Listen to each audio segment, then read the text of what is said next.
회복과 치유 예배 이어서 죽은 자의 부활 네 번째 시간이에요. 오늘이 마지막 시간이에요. 네 번째 시간으로서 부활의 동일성과 변화성 그리고 전체성이라는 주제를 가지고 같이 은혜를 나누고자 합니다.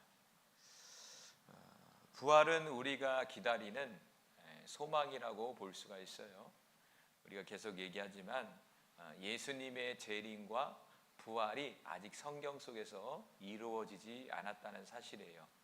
그러나 이 마지막 때에 살고 있는 우리로서는 아주 가까운 시대 가운데 살고 있다는 사실을 너도 나도 다 알고 있는 사실이라는 사실을 우리는 명백하게 알고 있다라는 것이죠.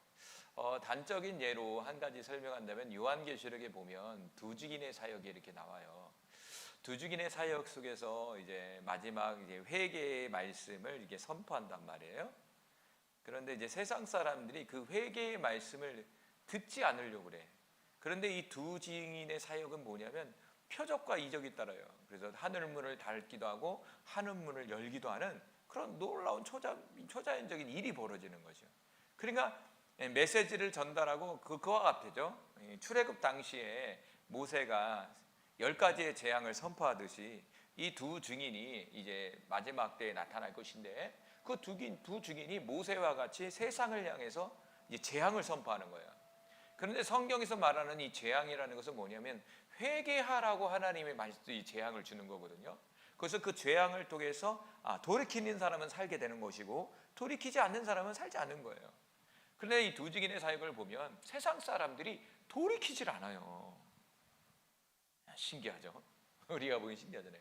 그만큼 마지막 때에 가면 갈수록 사람들이 완악해지는 거예요.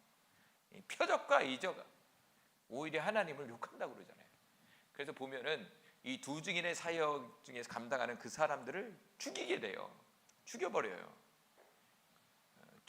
죽고 나서 세상 사람들이 막 환호를 한다고. 그런데 그 죽는 모습을 세상 사람들이 본다고 써 있어요. 세상 사람들이. 그게 이제 해석이 되는 거죠. 어떻게 보죠, 오늘날에는요? 요즘에는요, 유튜브를 통해서요, 실시간으로 다 봐요. 시대가 그래요, 이제. 이게 영적으로 보는 게 아니라 실제적으로 다 보게 돼 있어요. 이제 그게 이해가 되는, 그 말씀이 이해가 되는 거예요. 지금까지는 그게 영적으로 본다, 이렇게 해석이 됐다고. 그런데 실제적으로 뭐냐? SNS나 인터넷과 통신의 발달로 인해서 우리 보세요. 전쟁이, 한 나라의 전쟁이 다 붕괴가 되고 있잖아요. 한번 상상해 보세요. 이런 시대가 저도 올지는 몰랐어요. 고등학교 때만 해도 이제 막 인터넷이 돼서 이런 시대가 올지를 몰랐다고요. 그런데 지금 어때요? 1인 방송국을 다 갖고 있잖아요. 유튜브 채널 다 갖고 있어서 모든 사람들이 자신의 그 생활을 피하라고 자신의 장기를 거기다 다 녹아내잖아요. 그리고 저 아프리카 오지에 있는 사건까지도 다 실시간으로 지금 이 시간에 무엇을 이루는지 다 알잖아요. 그 요한계시록 두 증인의 사건을 통해서 볼 수 있는 것은 모든 세상 사람들이 두 증인이 죽는 것과 더불어 부활하는 것을 본다, 이렇게 써 있다는 거죠. 그런 것을 볼 때 우리가 이게 점점 우리가 더 가까운 시대 가운데 우리가 가고 있구나라는 거예요. 그리고 우리가 잘 알고 있는 짐승의 표, 그렇죠? 짐승의 표의 특징은 그거 뭐냐면 이마에다가 짐승의 표를 주고 또 오른손에다가 손목에다가 짐승표를 준단 말이에요. 그리고 하는 말이 뭐냐면 이거는 경제활동에 관련된 표다, 이렇게 말했다는 거죠. 짐승은 요한계시록에 말하면 적그리스도를 얘기하는 거죠. 그러니까 마지막 때 출현할 멸망의 아들 적그리스도를 성경에서도 예언해주고 있는데 그 적그리스도가 뭐냐면 경제를 통제한다는 거예요. 다시 말하면 돈을 통제한다는 것은 전 세계를 지배하는 것과 같은 거예요. 그래서 모든 사람들에게 표를 줘서 통제를 한다는 거죠. 표를 줘서. 그래서 이식을 한다는 거예요. 이마에다 한다는 것은 뇌에다가 이식을 하는 것과 같은 거고, 그죠? 뭐 손목에다가 어떤 신경 조직과 어떤 연결을 한다는 얘기잖아요. 그러니까 요즘 몇 년이 됐지만 지금도 그러지만 일론 머스크라는 사람이 뇌에다가 이 실험을 하고 있어요. 칩을 이렇게 여기 넣어서 말을 못하는 사람이나 손이 없는 사람들이 생각만 해도 컴퓨터가 이렇게 글을 쳐주든지 음성으로 바꿔주든지 버튼을 눌러주든지 이렇게 지금 아주 크게 발달했어요. 최근에도 뉴스가 나와서 성공했다고, 그 수술이. 점점 그렇게 되면 어떻게 될까요? 조그매지겠죠. 핸드폰이 커졌다면 이만했잖아요. 무전기 하다가 기술이 발달되면 발달해서 작아지잖아요. 아마 더 작아지겠죠. 그건 그거라고 말할 수는 없지만 기술이 그렇게 발달했다 이거예요. 뭔가 칩을 심을 수 있는 그런 시대로 가고 있다 이거죠.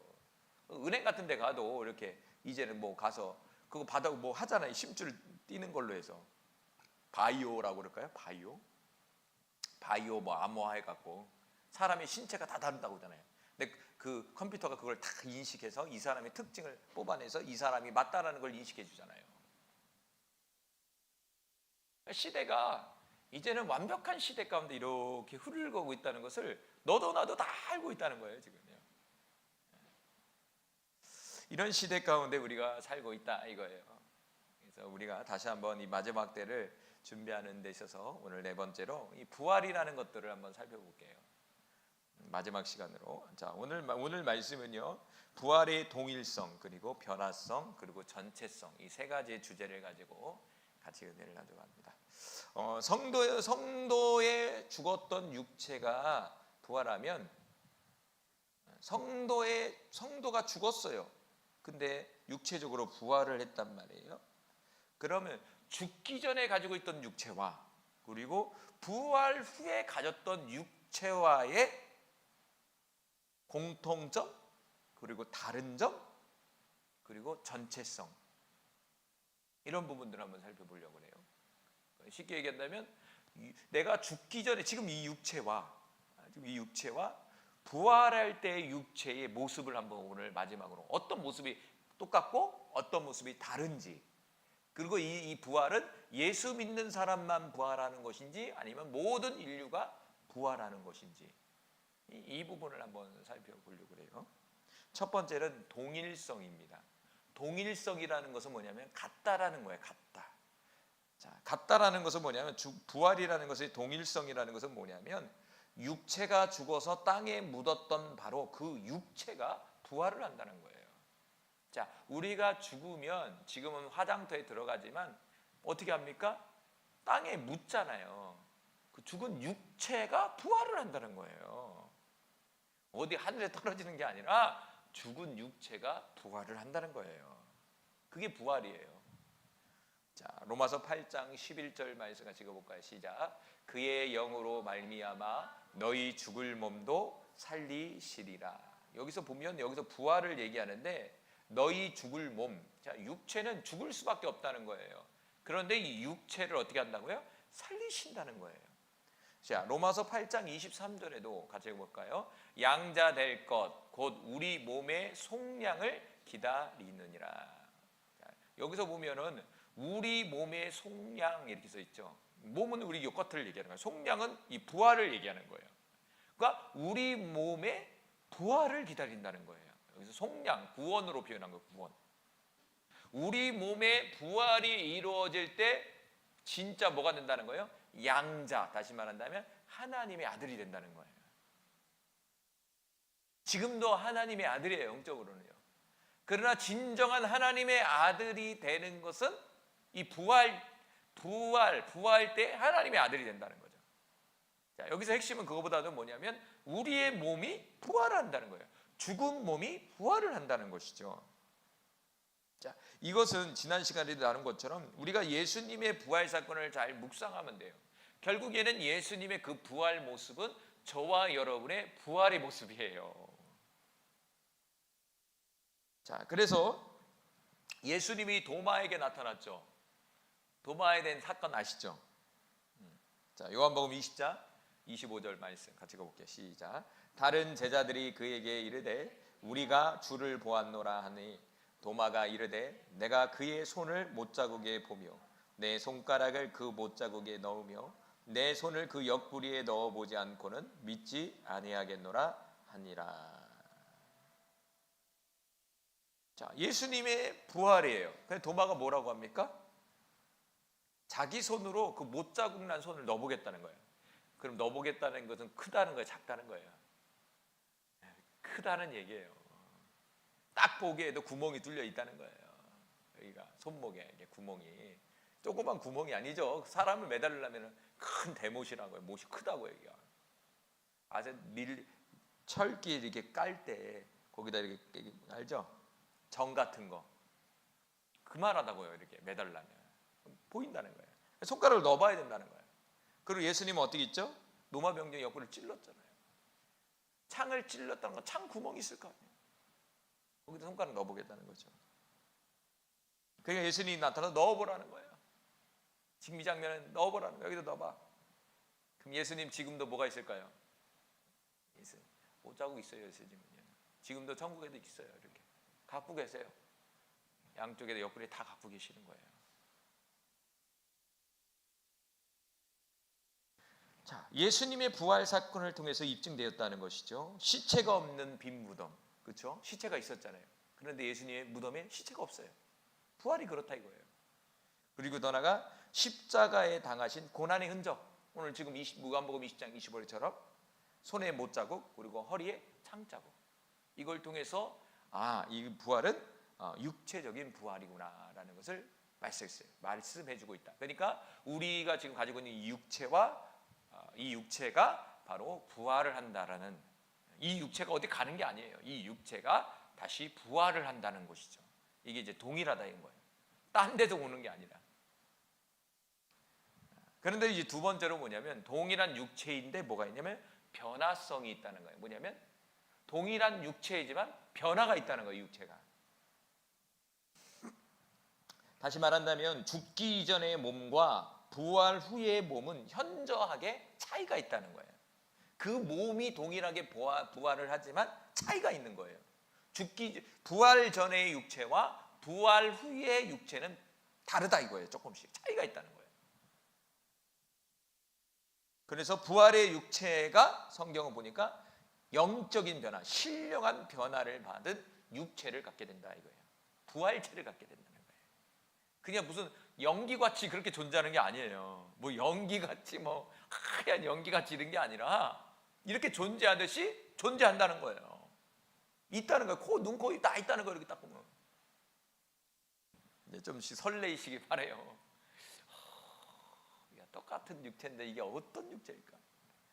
예수님을 잘 상상해 보세요. 부활할 때 예수님의 모습은 우리의 모습이에요. 참고로 예수님 부활할 때 뭐 먹었죠? 생선 먹잖아요. 다시 얘기한다면 부활체는 뭐 먹을 수 있다 없다?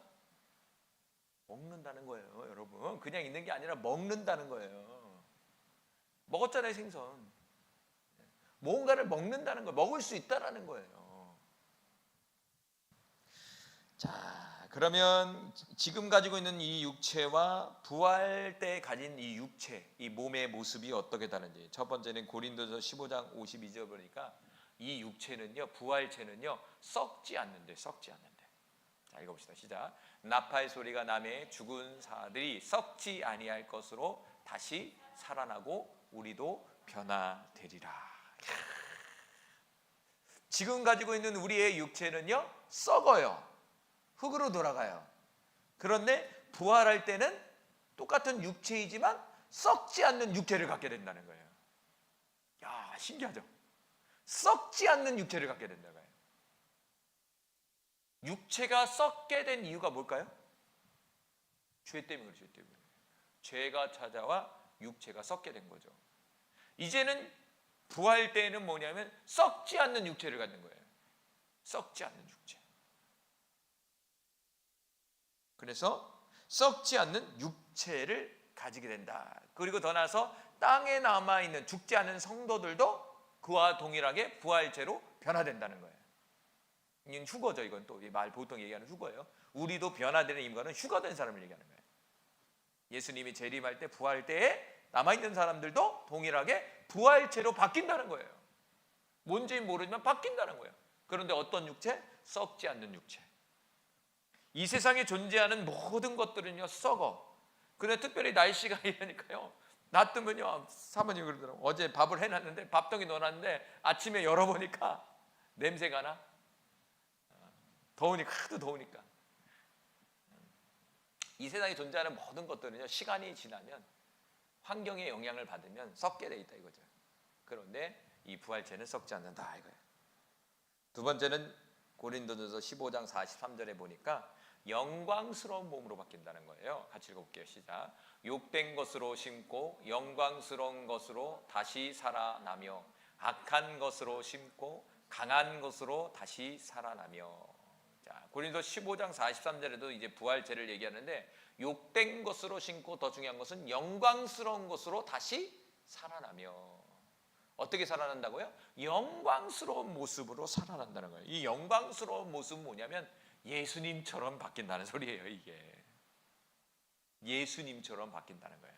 예수님은 누구입니까? 하나님이시잖아요. 그러니까 저와 여러분은 하나님처럼 바뀐다는 거예요. 우리의 부활체는요, 영광스러운 존재로 바뀐다는 거예요. 부영광스러운 모습이에요. 그 요한계시록에 보면 저와 여러분의 빛이 난다고 그러잖아요. 영광의 빛이 난다고 그러잖아요. 하나님도 났지만 그 하나님의 사람도 영광의 빛을 발하잖아요. 그래서 우리의 부활체는 뭐냐면 영광스럽게 바뀌는 거예요. 우리의 몸이 하나님처럼. 자, 세 번째는 고린도서 15장 44절에 보니까 신령한 몸, 영의 몸으로 바뀐다는 거예요. 자, 읽어봅시다. 시작. 육의 몸으로 신고 신령한 몸으로 다시 살아나느니 육의 몸이 있은즉 또 영의 몸도 있느니라. 여러분, 영이라는 게 형체가 없는 게 아니에요. 보세요. 영도 몸이 있다고 그러잖아요. 형체를 갖고 있어요. 형체를. 연기가 아니라고. 연기가 아니라고. 자, 육의 몸도 신고 무슨 몸으로 살아난다고요? 신령한 몸으로 다시 살아난다고 있었어요. 그래서 신령한 몸이라고 번역했는데 원어로 보면 뭐냐면 영의 몸이에요. 영. 퓨니마예요. 퓨니마. 영의 몸으로 다시 살아나고 육의 몸이 있으니 또 영의 몸도 있느니라. 똑같아요. 단어가. 근데 우리 신령한 몸으로 바꿔놓은 거예요. 이게 지금. 신령하다는 건 영적인 세계를 얘기하는 거예요. 그러니까 영의 몸이라는 거예요. 부활체가. 이런 보이는 하지만 똑같은 육체이지만 영에 속한 몸이라는 거예요. 영에 속한 몸. 영에 속한 몸. 상상을 보세요. 영에 속한 몸이에요. 자, 네 번째는 뭐가 있냐면 요한계시록 21장 4절에 보니까 이 부활의 몸은 어떤 거냐? 아프지 않대요. 아프지 않대. 자, 요한계시록 21장 4절 시작. 모든 눈물을 그 눈에 닦아 주시니 다시는 사망이 없고 애통하는 것이나 곡하는 것이나 아픈 것이 다시 있지 아니하리니 처음 것들이 다 지나갔습니다. 자, 이 말씀에 적용을 해볼게요. 처음 것들이 지나갔다는 것은 오늘 본문으로 적용한다면 육체의 몸이에요. 육체의 몸. 영의 몸, 신령한 몸으로 바뀌는 거예요. 부활의 몸으로 바뀌는 거예요. 부활의 몸의 특징이 뭐냐면 아픈 것이 다시 있지 않다는 거예요. 여러분, 우리의 육체는요, 좀만 가시만 찔려도 아파요. 불편해요. 여러분, 몸만 좀 잘못 먹어봐요. 그럼 위가 이렇게 아파요. 막 설사하든지 그러잖아요. 그렇죠? 병으로 막 고생하잖아요. 몸이 약해지면 다 병 찾아오잖아요. 병이 찾아오잖아요. 그런데 요한계시록 21장 4절에는 딱 얘기잖아요. 아픈 것이 없다. 다시 말한다면 질병이 없다는 거예요. 질병 니꼬로 뭐가 옵니까? 죽음이 찾아오잖아요. 죽음이. 사망이 없다는 거예요. 사망이. 죽음과 사망이 없기 때문에 아픈 것이 없는 거예요. 한번 상상해 보십시오. 이렇게 불편한데 피곤해요. 오늘도 우리 조현지 씨 일하고 오니까 얼마나 피곤하겠어요. 이 더운 날에 상당히 땀 뻘뻘, 그 좀만 하면 땀 뻘뻘 흐르는데 그냥 그 환자들을 붙들고 그냥 씨름하니 얼마나 힘들겠어요. 고통스럽잖아요. 막 땀 흘리고 막 그러잖아요. 근데 이 몸은 그렇지 않다 이거예요. 부활체는 피곤한 게 없어. 땀 흘리는 게 없어. 고통스러운 게 없어. 사망이 없어요. 사망이. 이 사망의 세력이 와서 들어와서 그래. 사실은 전체적인 사망의 세력, 사탄 마귀, 더 나아가 더 큰 죄로 인해서 우리가 아픈 거죠. 생로병사의 운명에 처했잖아요. 그래서 근데 생로병사의 운명이 사라져 버리는 거야. 야, 빨리 좀 왔으면 좋겠네. 그러지 않아요? 이 말씀, 빨리 좀 왔으면 좋겠다. 지긋지긋해 이놈들 진짜. 그러잖아요. 봄마야 가면 아프고 막 아프고, 잠 안 자면 막 어지럽고 막. 시간 되면 또 먹어야 돼. 또 배고프면 안 먹으면 죽어요 또. 그렇잖아요. 기력 떨어져 죽어.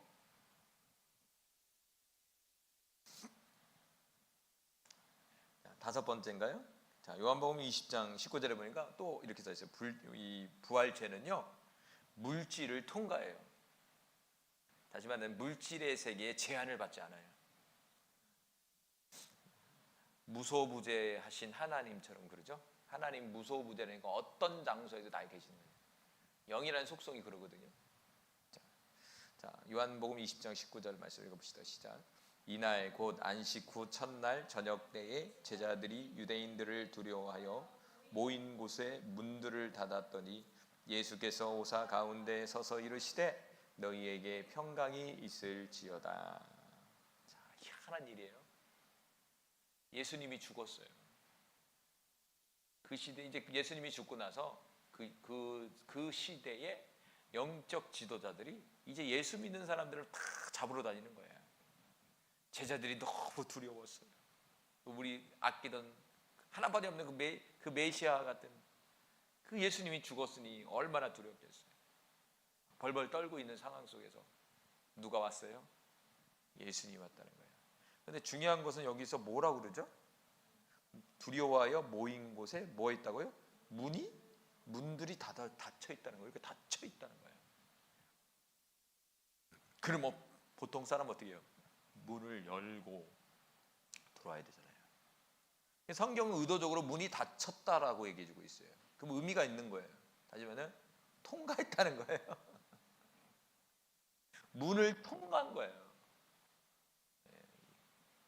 상상을 해보십시오. 그러니까 부활체는요, 문을 통과할 수 있다는 거예요. 문을 통과할 수 있다는 것은 이 물질의 세계에 제한을 안 받는 거예요. 내가 가고 싶은 데로 가는 거예요. 상상을 해보십시오. 내가 가고 싶은 데로 가는 거예요. 실제 보여 이렇게. 그냥 통과해 그냥.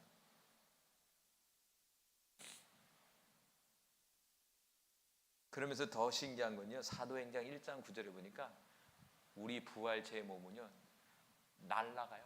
날아다녀. 갑자기 날아간다니까. 제가 말한 게 아니라 성경을 보면 돼요. 자, 사도행전 1장 9절에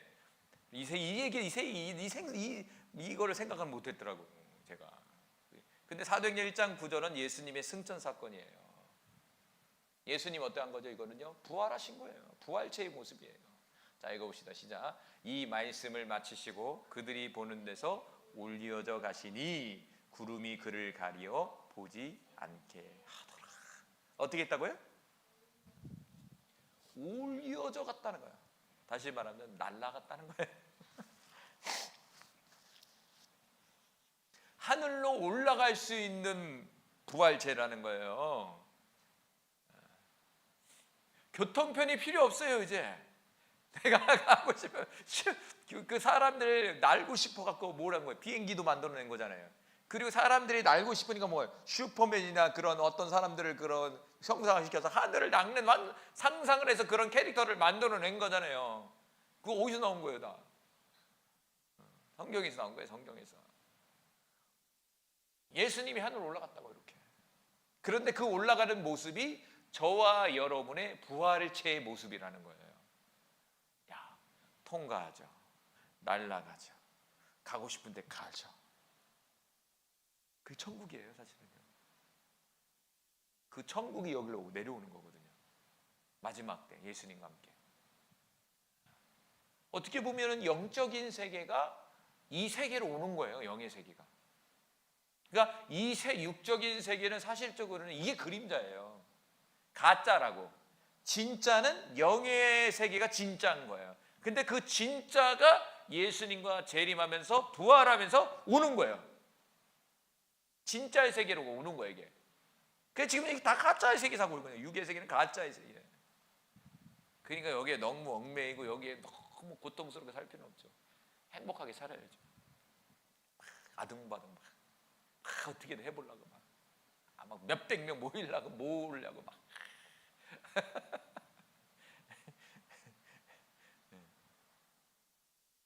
이 말 좀 보면 그렇구나. 야, 대단한 존재. 우리가 그렇게 상상했던 슈퍼맨 같이 우리가 이렇게 바뀌는구나. 그게 부활체구나. 한번 상상해 보시죠. 여러분, 사모님은 나름 어디 가고 싶어? 나는 우주 가고 싶어. 우주에서 지구를 바라보고 싶어. 상상을 해봤어요. 사모님 어디 가고 싶어요? 미국 가고 싶어요? 나름이요? 아프리카? 집사님 어디 가고 싶어요? 아니, 그래도 어디 가고 싶은 데 있을 거 아니에요. 딱 떠오르는 거. 스위스? 스위스 하면 딱 눈뜬 딱 있는 거예요. 이 시간 초월을, 이게 공간을 초월하니까 스위스 하면 눈이 뚝 뜨면 스위스예요. 사실 날라온 거지. 순식간에 날라온 거지. 영의 세계 그렇잖아요. 악한 영이 그렇게 하듯이 똑같은 거예요, 우리도. 한번 상상을 해보시죠. 정말 우리가 상상하는, 그러니까 인간이 상상을 하잖아요. 이 상상을 만들어내죠. 오늘날 막 상상해서 영화도 만들고 있잖아요. 그런데 다 이게 어떻게 연결된 것 같아요, 저 느낌에. 이 인간이라는 존재가 영적인 존재니까 자기도 모르게 그렇게 하는 것 같아요. 이 상상이라는 것들이 어떤 영적인 세계의 어떤 그런 그림자들을 이렇게 끄집어내는 것 같더라고요. 제 생각에는 보면은. 그래서 이 환상을 보는 거 있잖아요. 환상을 보는데 시작은 뭐냐면, 상상을 잘하는 사람은 환상을 잘 본다, 이렇게 얘기를 해요. 상상을 잘하는 사람은 뭐 하죠? 공부도 잘한다고 하잖아요. 창의력이 높아서.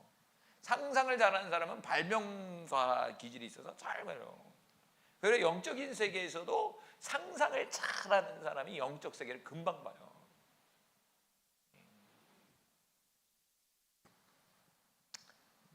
이 지금 말하는 건 상상이 아니라 진리의 말씀입니다. 지금 주님이 그렇게 말씀하신 거예요.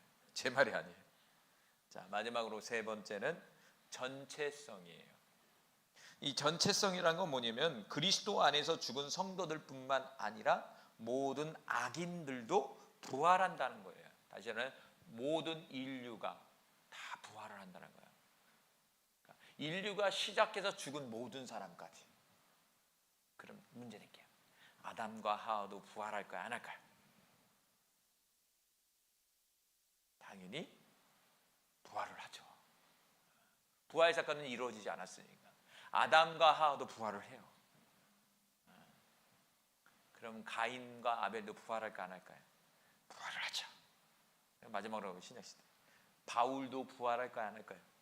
부활을 한다고요. 모든 인류가 시작돼서부터 이제 부활이 시작한다고. 아담 한 것부터 시작해서 그 줄기 다 부활이에요. 모든 인류는 부활한다. 자, 네? 모르죠, 어떻게 서 있지는. 근데 시공간을 초월한다고 그랬잖아요, 존재 자체가. 자, 볼까요? 다니엘서 12장 2절 말씀 읽어봅시다. 시작.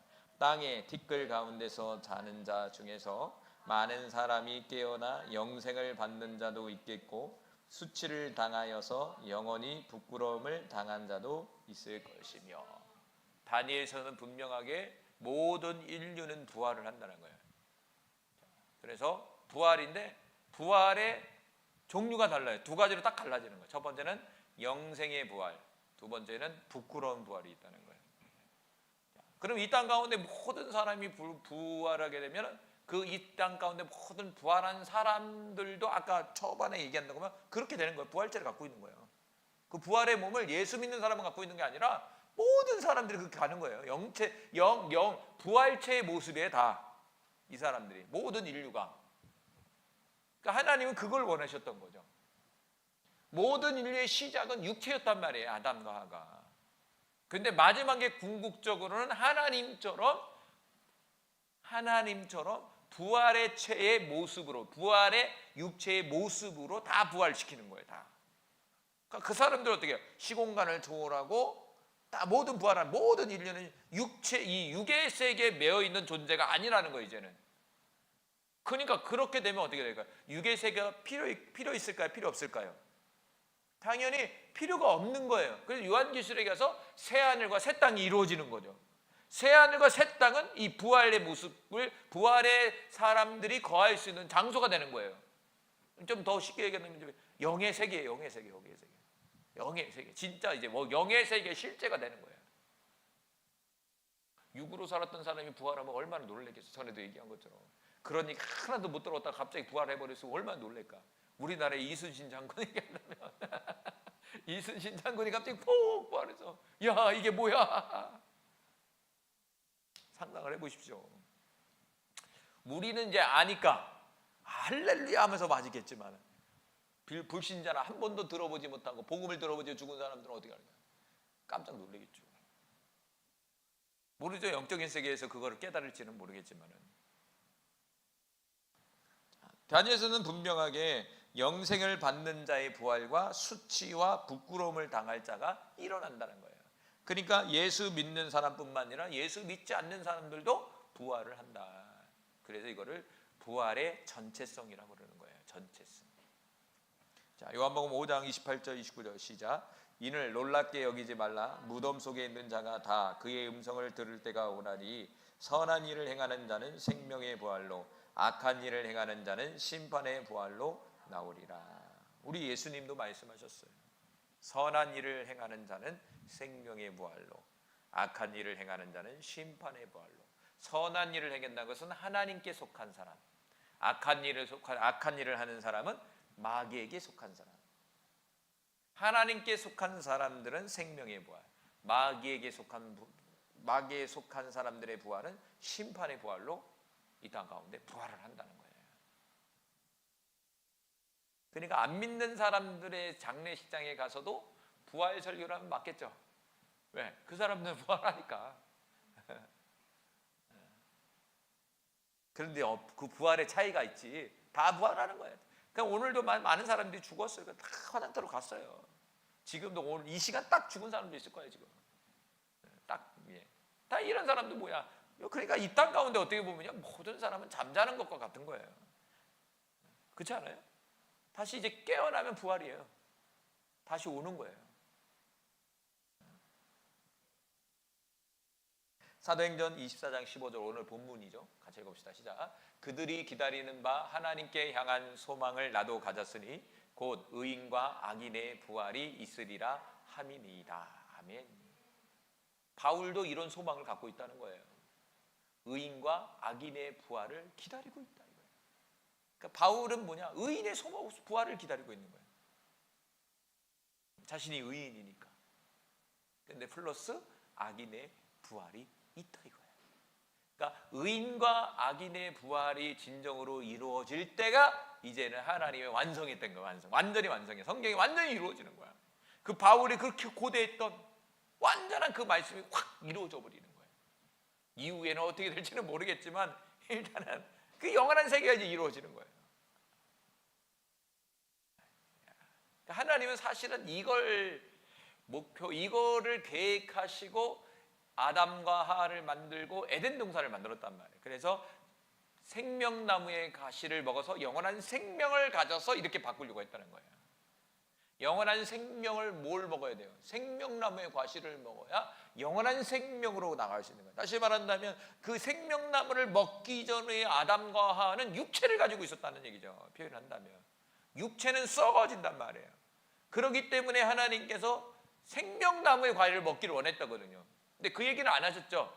동산의 모든 과일을 먹어라 이렇게만 얘기했지. 모든 과일 중에 이 아담과 하와가 생명나무의 과실을 먹었다면 성경에는 안 나오죠. 그냥 제 예상이에요. 이 부활체의 모습으로 쫙 바뀌진 않았을까? 왜? 그걸 먹으면 분명히 2장, 3장에 보면 뭐라고 3장에 그 과실을 먹으면 영원히 산다고 써 있거든요. 영원히 산다고. 썩지 않는 몸으로 영원히 사는 거예요. 육체는 썩잖아요. 그럼 영원히 산다라는 의미는 뭐냐면 뭔가 영체가 되든지 하나님의 모습으로 바뀌어야 되는 거예요. 육체를 갖고는 영원히 못 사니까. 기로에 1000년이었잖아요. 1000년.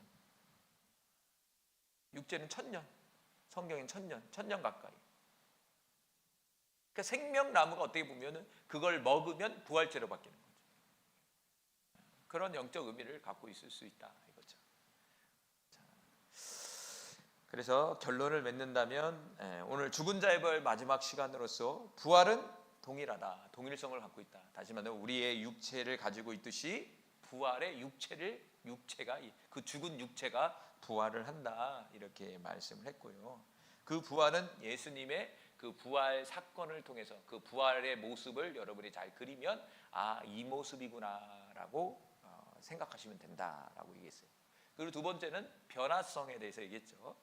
똑같은 육체, 우리 죽은 육체가 부활을 하지만 우리가 전에 가지고 있는 그 육체의 모습은 아니다 이거죠. 그래서 썩지 않는 육체, 그리고 영광스러운 육체, 그리고 신령한 몸, 영의 몸으로 바뀌고, 그리고 아픈 것이 없고, 그리고 물질 세계의 제한을 받지 않고 물질을 통과하는 몸을 갖게 되고, 더 나아가 하늘로 올라가는 그런 육체, 부활체를 갖게 된다라는 거예요. 그래서 마지막으로 이 부활은 예수 안에서 죽은 성도들뿐만 아니라 모든 인류가 부활에 동참하게 되는데, 다만 영생을 받는 자의 부활이냐 아니면 심판의 부활이냐 여기서 갈라진다는 거죠. 결국에는 생각해 보십시오. 다 부활을 해서 어떻게 합니까? 성경에 의인은 영생을 받아서 영원한 세계 속에서 거하는 것이고, 성경에 보니까 심판의 부활은 그 부활하는 사람이 또 어디 가요? 부활체가 요한계시록 보니까 마귀가 들어간 불못에다가 또 들어간단 말이에요. 불못에 들어가서 완전히 봉해버린단 말이에요. 불못은 마귀와 함께 영원한 고통 속에 있는 거죠. 부활하면 뭐합니까? 이 사람들이 다시 심판의 지옥불로 들어가니 이게 얼마나 고통스러워요. 이게 얼마나 고통스러워요. 지금은 마귀가 지옥불에 있지는 않아요. 그러니까 지금은 사람 죽으면 어디 갈까요?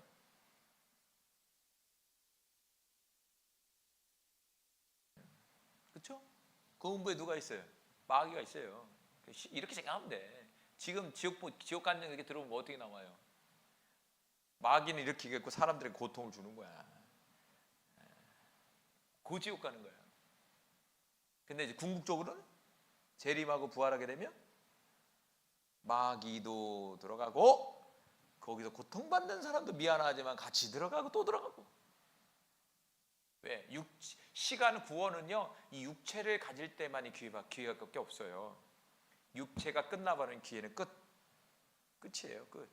죽어서 회개해도 그런 거 안 돼요. 끝이에요. 천주교는 어떻게 해요? 중간에 뭐가 있다고 그래요? 연옥이 있다고 얘기를 해요. 그래서 이 세상에 머무는 사람이 열심히 헌금을 하든지 열심히 예배드리고 찬송하고 선한 행위를 하면 죽은 조상이 천국 갈 수 있대요. 근데 못 해주면 지옥 간다는 거예요. 성경 그렇게 써 있지 않죠? 육체적 죽음으로 끝나는 거예요. 그래서 우리는 열심히 이 육체적 이 한계가 있지만 이 육체를 가지고 우리 열심히 하나님을 예배하고 찬송하고 부르는 그날까지 최선을 다해서 주님을 신뢰하면서 나아가야 된다라는 거예요. 그러면 그 영광의 모습이 우리에게 나타난다 이거예요. 그러니까 여러분, 이 부활의 소망을 꼭 붙들고 어떤 상황 속에서도 포기하지 말고, 설사 죽음의 위기 속에 와도 그 소망을 탁 품고, 오히려 이게 신앙이 성숙되면 죽음이라는 게 더 그리워져야 돼. 왜냐하면 바울처럼 나는 이 땅에 머무는 것보다 주님 함께 가고 싶다. 그런데 사명이 있어서 내가 못 간다. 근데 나는 주님 곁에 가고 싶다. 왜? 너무나 영광스러운 세계인데. 그러니까 한번 본 영광의 세계를 한번 맛본 사람은요 그렇게 된다고요. 우리가 영광의 세계는 우리가 은혜 속에서 볼 수도 있겠지만, 우리는 진리의 말씀을 통해서 영광 세계를 붙들고 있잖아요. 그 말씀의 환상을 보잖아요. 우리가 이 말씀이 환상으로 보여야 돼. 말씀의 환상. 그게 믿어지고 그 말씀을 통해서 오늘도 소망을 꿈꾸면서 이렇게 가야 돼. 보니까 인생은 짧더라고요, 집사님. 저도 이렇게 많이는 안 살았지만 금방 이렇게 가더라고. 엊그제 같은 사진을 보면 더 빠르더라고요. 애들 키우고 이렇게 사진을 보면 완전 뭐 다르더라고 모습이. 나는 안 되는 것 같은데 그때 사진과 내 모습 완전히 다르더라고 이게. 야, 그 사모님하고 야 언제 이렇게 세월이 갔냐. 우리 승지 크면 내가 몇 살이지 이렇게 따지고 이렇게 따지더라고. 아직 승지를 키우려면 아직도 멀었는데 이거. 제가 60 가까이 되는 거 같아. 너무 그렇게 되면 또 이제 아유 그렇게 된 것 같아요. 그게 살같이 지나가는 것 같아요. 이게 어쩌면 어떠 보면은 긴 것 같은데 짧은 인생이더라고. 여러분 우리가 이 짧은 인생 속에서 너무 고통스럽고 염려하고 이런 것이 아니라 주님 잘 붙들고 염려하지 말고 기뻐하고 행복한 마음으로 우리가 살아가야 되지 않을까. 그리고 그런 믿음을 가지고 살아가야 되지 않을까 그런 생각이 들어요. 우리는 당장의 이 어려움만 보고 막 고통스러워하잖아. 근데 성경이 이 어려움이 아니라 소망을 보라고 해요. 소망. 특별히 오늘 말씀처럼 부활의 소망을 잘 붙들어서 승리하길 간절히 소망합니다.